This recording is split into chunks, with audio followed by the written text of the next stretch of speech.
दोस्तों, आज के इस वीडियो में हम बात करने वाले हैं कि एग्जामिनेशन में हम अपना पेपर किस तरीके से अटेम्प्ट करें।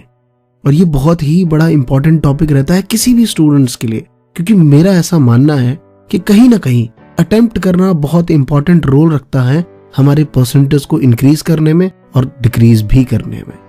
तो दोस्तों, बने रहिए आप हमारे साथ। और मैंने इसके रिगार्डिंग जितने भी कंक्लूजन हैं वो सभी इस वीडियो में मैंने बताने की कोशिश की है। और दोस्तों, अभी तक आपने हमारा ये चैनल सब्सक्राइब नहीं किया है तो प्लीज सब्सक्राइब करिए, क्योंकि यहाँ पे आपको regular smart study skills, motivational videos और एजुकेशन न्यूज से रिलेटेड वीडियोस मिलते हैं। तो नमस्कार दोस्तों, मेरा नाम है अमरीश और स्वागत है आप सभी का महात्मा जी टेक्निकल में।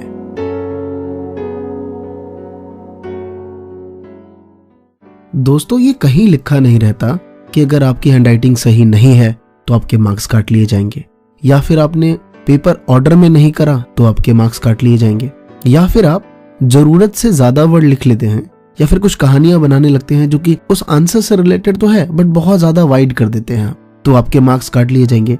ऐसा कोई भी मैंने रूल्स अब तक नहीं पढ़ा, बट फिर भी ये एक बहुत बड़ा रूमर कह लीजिए या मिथ है या क्या है, जो हर बच्चा जानता है कि अगर इस तरीके से कुछ करते हैं भाई तो मार्क्स अपने काट लिए जाएंगे। तो दोस्तों, मैंने इस पे बहुत स्टडी करी, और स्टडी क्या करी ये मैं काफी टाइम से जानता हूँ कि यार होता क्या है, क्योंकि मैं स्टूडेंट से भी मिलता हूँ और टीचर से भी मिलता हूँ जो पेपर चेक करते हैं।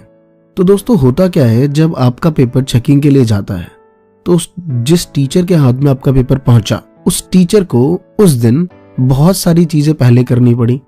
लाइक क्या पता वो घर से लड़के आया हो, या जिस सेंटर में वो बैठने जा रहा है वहां पे फैन ही नहीं है या लाइट चली गई, उसके बाद अब वो पेपर चेक कर रहा है। क्या पता आपके पेपर से पहले एक ऐसे बच्चे का पेपर है जिसकी हैंडराइटिंग भी बहुत अच्छी है, उसने क्वेश्चन ऑर्डर में लिखे हुए हैं, और तीसरा कि टू द पॉइंट जिसका जो आंसर है उसको वो आंसर मिल रहा है। अब उसके बाद वो आपका पेपर लेता है। अब आपके पेपर में उसने देखा कि एक तो हैंडराइटिंग सही नहीं है, उसे ढूंढने में बहुत दिक्कत हो रही है। उसके बाद आपने ऑर्डर में नहीं लिखा, लाइक कि एक क्वेश्चन 5th नंबर यहाँ है, 6th वहां है। और मैं आप बता दूं अभी भी कि इसका कोई रूल नहीं है, आप लिख सकते हैं, कोई सा भी क्वेश्चन कभी भी अटेम्प्ट कर सकते हैं। बट प्रॉब्लम इज दैट कि अगर आपने पहला क्वेश्चन नंबर 7 लिखा, फिर चले गए 22 पे, फिर आ गए 19 पे, तो उसको बार बार पेज पलटना पड़ रहा है। तो साइकोलॉजिकल उसका माइंड एक फ्रस्ट्रेशन सा हो रहा है कि अभी क्या कर रहा है बच्चा। अब इस सिचुएशन में उसने देखा कि एक तो हैंडराइटिंग खराब है, अब वो क्वेश्चन चेक करता है, उसको लगता है हाँ ठीक है। या फिर मान लीजिए कोई एक पॉइंट की गलती है और उसने एक पॉइंट की वजह से अगर उसे 6 में से 5 देने थे वो 4 भी दे सकता है। अब आप लड़ेंगे कि नहीं सर हम तो मार्क्स बढ़वा लेंगे आरटीआई लगवा के। तो दोस्त, आरटीआई के थ्रू ऐसे मार्क्स नहीं बढ़ते। आरटीआई के थ्रू या तो अगर किसी क्वेश्चन में मार्क्स कंप्लीट नहीं मिला है तो मिलेंगे, या फिर किसी को पूरा कट कर दिया गया है और वो सही था तो उसमें मार्क्स मिलेंगे। ऐसा नहीं है कि उस टीचर की ओपिनियन पे आप शक करें कि नहीं सर इसमें तो 6 में से मुझे 5 चाहिए था, आपने 4 क्यों दिए। यहाँ पे आप नहीं कर सकते इस तरीके की बार्गेनिंग। तो ये बहुत इंपॉर्टेंट रोल रखता है दोस्त कि आप पेपर को सही तरीके से अटेम्प्ट करें, क्योंकि कोई रूल नहीं है लेकिन एक साइकोलॉजिकल होता है। आपको टीचर को वहां पे खुश करना है कि वो टीचर खुश हो जाए कि हाँ इसका पेपर सही है। थोड़ा बहुत गलतियां भी होती है ना, अगर वो लीनियंट चेक कर रहा है तो लाइक 6 में से वो 5 दे देगा, थोड़ी सी गलती है तो वो खुद ही एरर ठीक करता है, ठीक है यार चलता है इतना। तो हमें इन 3 बातों का कैसे ध्यान रखेंगे एग्जामिनेशन में, ये बात तो समझ आ चुकी है हमें कि हाँ एग्जामिनर को साइकोलॉजिकल प्रॉब्लम हो सकती है इन चीजों के लिए। तो सबसे पहली बात कि हमें अपनी हैंडराइटिंग सही रखनी है। ये आप लोगों के बहुत सारे क्वेश्चंस आ रहे थे कि हैंडराइटिंग कैसे ठीक रखें। तो दोस्तों, मैंने सोचा कि क्यों ना अभी पेपर में 10 दिन या फिर 15 डेज या किसी का 10 डेज बचे हुए हैं, तो आप अभी से जो टेस्ट पेपर करते हैं उसको थोड़ा स्लो लिखना स्टार्ट करिए। इसके बहुत सारे तरीके हैं बट आज मैं उस पर बात नहीं करूंगा क्योंकि अभी वो करना ठीक नहीं है। तो इस सिचुएशन में आप घर पे अपना टेस्ट पेपर स्लो करना स्टार्ट करिए, देखिए कितने क्वेश्चन छूट जाते हैं, फिर उसको उसी स्पीड में प्रैक्टिस रखिए। और माइंड में हमेशा टेस्ट पेपर करते वक्त घर पे देखिए कि मेरी हैंडराइटिंग खराब तो नहीं हो रही। और जितने भी क्वेश्चंस आप लिखते हैं और उसमें जितने भी इंपॉर्टेंट पॉइंट्स होते हैं उसको अंडरलाइन जरूर कर दीजिए। जो टीचर वो चेक कर रहा होता है उसे देखता है कि हाँ इस बच्चे ने ये पॉइंट्स, उसको ना एग्जैक्ट पॉइंट मिलता है तो उसको इतनी प्रॉब्लम नहीं हो रही। तो आप पेपर इस तरीके से अटेम्प्ट करिए कि चेकर को भी चेक करने में प्रॉब्लम ना हो, क्योंकि ये साइकोलॉजिकल यहाँ पे चलता है और ये आप चेंज नहीं कर सकते। आज आप स्टूडेंट है, कभी आप भी टीचर बनेंगे, ये आपके साथ भी होगा।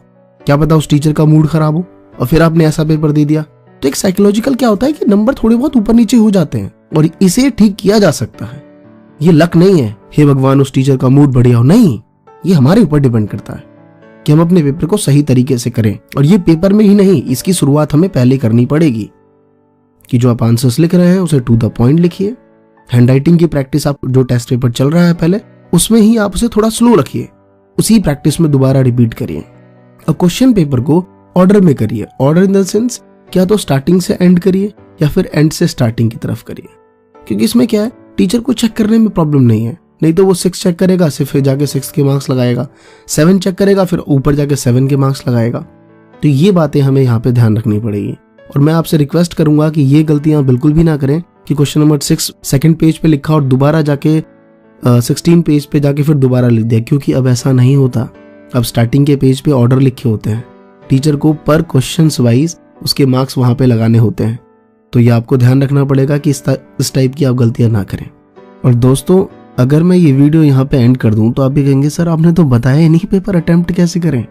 दोस्तों, मैं आपको क्लियर बता दूं कि अटेम्प्ट करने के तरीके आप सबको मालूम है कि पहले 6 नंबर का क्वेश्चन करूं या पहले 2 नंबर का क्वेश्चन करूं या जो पहले आते हैं वो पहले करूं। ये सारी बातें हमने या आपने टीचर से सुन ली है। और मैं हर वीडियो में चाहता हूं कि कुछ आपको नया बताऊं कि जब पेपर मिले तो स्टार्टिंग के 15 मिनट्स पहले पेपर पढ़िए। ये सारी बातें 2% हैं, लेकिन जो 3 बातें मैंने आपको बताई हैं वो कहीं ज्यादा इंपॉर्टेंट रखती हैं।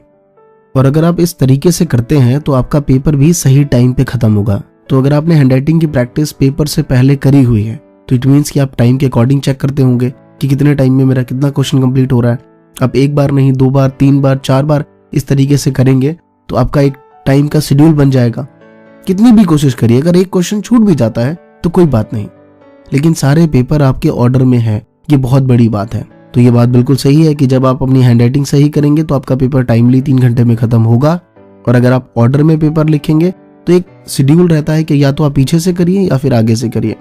इससे टीचर को भी प्रॉब्लम नहीं होगी और आप भी एक ऑर्डर में चलते रहेंगे। पेपर में ऐसा ना हो कि एंड टाइम में आप भूल जाएं कि अबे यार 6 करा नहीं करा तो कहाँ पे करा।